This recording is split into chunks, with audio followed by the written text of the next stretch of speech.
же было мое удивление, когда мне написали из проекта «Голос Краины» с приглашением прийти на предкастинг.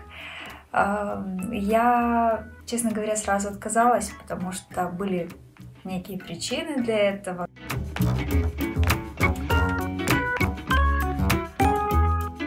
Ребята уговорили меня, сказали, что можно будет все-таки спеть крымско-татарскую народную песню на слепых прослушиваниях, если пройду я вот предкастинг, и меня утвердят. Мое сердце растаяло, и, конечно же, я согласилась. Кто бы не захотел представить крымско-татарскую песню на всю Украину.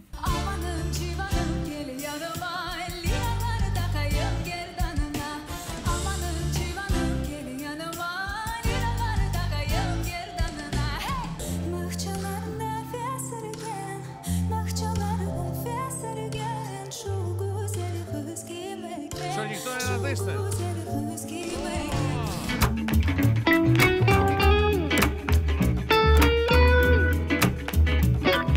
Я выбрала команду Святослава Вакарчука по причине того, что я являюсь, по сути, поклонником творчества группы «Океан Эльзы», поклонником творчества самого Святослава Вакарчука. И сейчас, находясь в его команде, я понимаю, что мой выбор был сделан не зря.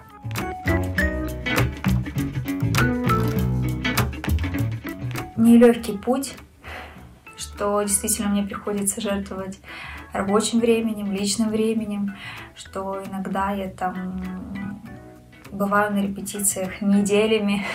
Действительно бесценный опыт.